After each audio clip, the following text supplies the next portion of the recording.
Coliseum announcer Ati for the starters of this game.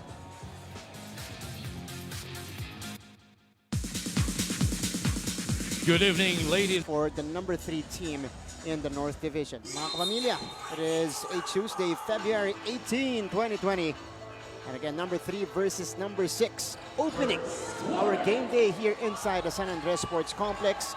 First possession, first crack at the basket para dito sa Makati. Again, Coach Putit, you know, these players, some of these players experience nakakapuntos dito sa ating first quarter. Paloria looking to break that, and he opens his scoring there with that free-pointer. Almost, no, ayan no, para at least mag-loosen up na sila, no, for Makati. Now it's Bulacan's turn. For the Bulacan Kuyas, now this team, we saw them improve through the course of the season. As Santos puts that one up and in, plus the foul and Santos.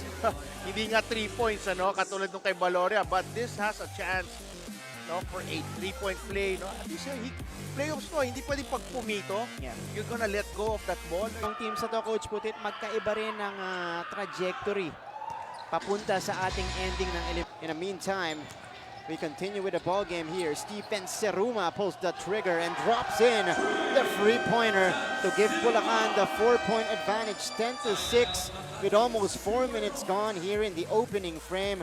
We got a timeout on the floor, pero bago yan, silipin muna natin ang ating 3-point shot of the game. This one is brought to you by Casino Active. Stephen Seruma, the catch, the set, the trigger, and the basket para dito sa Bulacan Kuya. So we back rattles in and out. Seruma retrieves it. Stephen Seruma will bounce it in to Jovet De La Cruz, who scores on the lay-in. What a great bounce pass. Kita mo yung look away ni Seruma, no, before. Foul on number 7, Joseph Sedorifa. That is second team foul. So it was downgraded to an ordinary foul against Joseph Sedorifa, Coach Putet. But it was a made basket, right? Correct. So it was a foul after the made basket or in the act of shooting. So after the made basket, Yeah. there ayun. So it's an advantage over the big men of Makati. No, he'll just continue to pound them inside, which will demand that double team, that help defense. So it's key for Bulacan, yung shooters niya. On the kick-out passes ni Taganas of that post, no, be able to against Makati here early in the first quarter. Pero ito si Jexter Apinan going to the free throw line. Villanueva is in for ball goes to Taganas. Ahead to De La Cruz. De La Cruz one-on-one against Atkins, and De La Cruz lording over at continuing. Tingnan natin itong ating Suzuki SkyDrive Sport Drive off the quarter. And Jovet De La Cruz laying it up and in to get the easy do. Unit on the floor now for Coach Kerwin McCoy. This is Nermal going baseline, bouncing it in. Bass is deflected. Diputado stolen away by Atkins. Simon Atkins is all alone, and he will go all the way. That's great half-court defense ng Makati. There's more time, and then bigyan pe-pressurein pa nila sa half-court. Here's the corner pass. Nermal knocks it down from deep. Nakakailan na yung Bulacan dito, Coach Puti. The front court players ng Makati. Backup yan, Isaac Taganas, 6'6", JR Alabanza. Sundot ni Diputado. Diputado scores on the lay-in, and Bulacan scoring that is created by the Bulacan Kuyas. Tignan natin ang ating offensive play of the game. Pwede ring defensive play. Sundot, agaw, at basket para dito kay Diputado. Offensive play of the game brought to you by Casino Active on the inbound. Here is the strong drive by Jexter Apinan. Count that one plus the foul para kay Apinan. That fake handoff move for Rudy Lingana, he just did it for Capasio. No? Kita mo, fake handoff siya. And that already was the delay. And then nahuli na, no? Half a step late na si Capasio for that attack. And Jexter Apinan, very capable of driving all the way to the basket. Magmula dyan sa free-point na he's so used to that. Yun pa yung strong side niya. Kaliwa eh. No?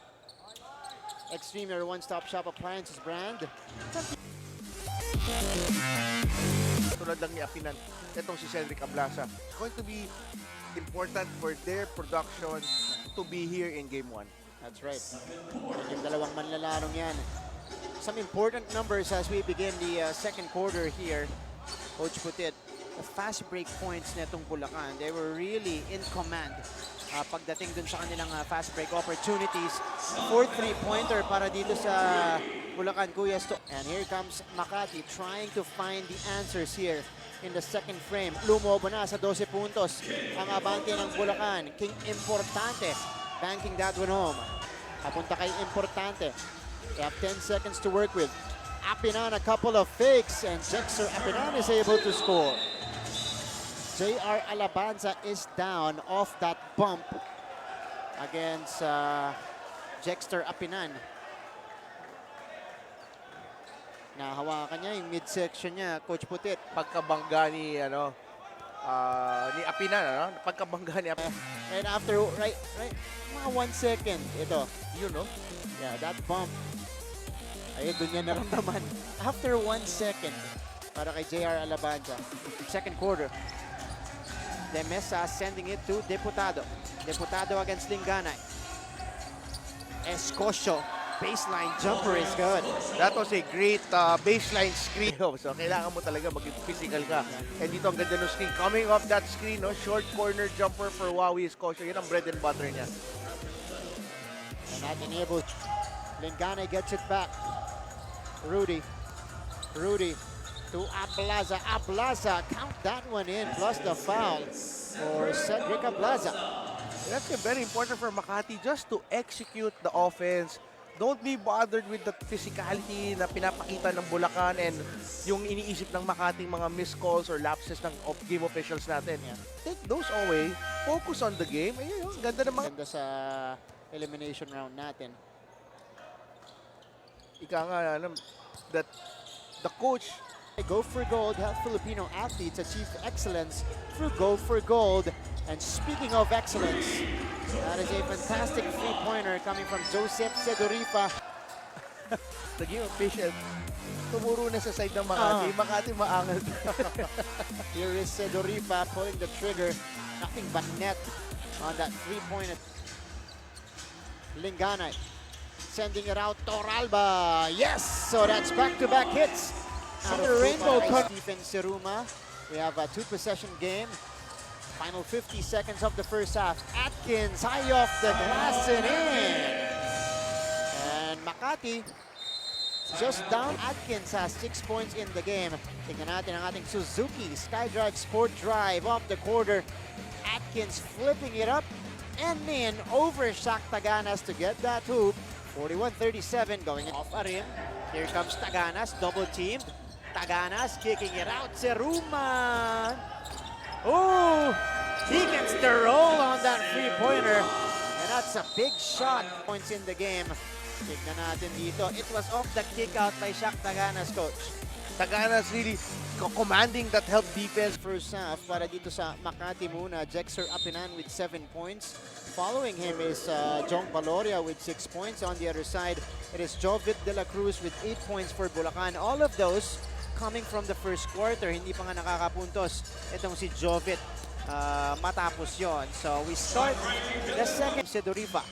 Ablaza, the hesitation, the spin on Taganas, and then the scoop for Cedric Ablaza. So this is going to be a maganda anticipation doon ni Sedorifa. But here, turn kay Ablaza, no? Ang ganda. Our Suzuki SkyDrive Sport Drive off the quarter. And again, Ablaza off and running, leading the break. Seruma, Kapos, pinilit. De La Cruz gets it back. Santos, good cover by Importante. De La Cruz will drive. Scoop and the hoop and the free-point play opportunity para kay Jovit De La Cruz. What made that possible was Jovit De La Cruz, nasa free throw area na, hesitated, then made that extra dribble. Kita mo dito sa free throw line, he will hesitate. Boom! Ayan, nandun na siya sa other side. No? Si Deriva got caught in surprise with that floater. That's right, that's her. Chooks to go, Chibog away. Alabanza, though, will recover. Taganas faking the handoff. Finding De La Cruz, who is open for three. He knocks it down. Jovit De La Cruz. Big problem. We keep talking about yung front court dominance dito ng Bulacan. But dito, Jovit De La Cruz. Hot Jovit De La Cruz. Suzuki SkyDrive Sport trending moment of the game. One free-point play and a well-oiled machine. Etong Bulacan Kuyas. Sa pagpapatuloy ng ating third quarter, Valoria, nakawala si Jong Valoria. No, Jong Valoria made that basket. Linganay. Rudy to Baloria. Baloria knocks it down. Wow. Now it's MAKATI. Rudy Linganay. Linganay pinakawalan. 3-on-2 and again. It's MAKATI with a basket. 7-0 run here. Jackson. Foul. They're not ready to play good defense. Atake lang din ang MAKATI. Ito ang MAKATI. Again, the running game right now slowly developing. This fast break of the game is brought to you by Casino Active. Jexter Apinan is number 6 in the North Division for our first matchup here. MAKATI kontra Bulacan. Heading into the fourth frame, which is now underway. Abante ng 4 na puntos dito. Ang lower seeded Bulacan team, 66-62. You guys will have Martin Javier, Coach Podit de Vera, and of course, Kerry Lubig waiting at courtside. Diputado. Toralba guarding him. Diputado stops, pops, and drops in the jumper. Wow, crucial basket by Rev Diputado, no? Here in the fourth quarter. Tignan muna natin. Ang tira dito, jumper by Diputado here. Stopping, popping, and dropping in the jumper. This instant replay of the game brought to you by Casino Active. MAKATI. Agaw ni Jexter Apinan getting into the passing lane there. Oh, wow. Hard foul by Capasio on Jexter Apinan. Great Capasio did make... Obviously, MAKATI looking for the unsportsmanlike foul. Ito yung contact. So, there was an early bump. Yeah, so that changes everything for me. Yes, yes. Capasio. Kaya may 2 free throws. Agaw ni Rudy Linganay. Linganay on the move. Linganay to Sedoripa. Yes! And one para dito kay Joseph Sedoripa. Wow. Third? MAKATI Bulacan going head to head. Joseph Sedoripa off the glass and in plus the foul.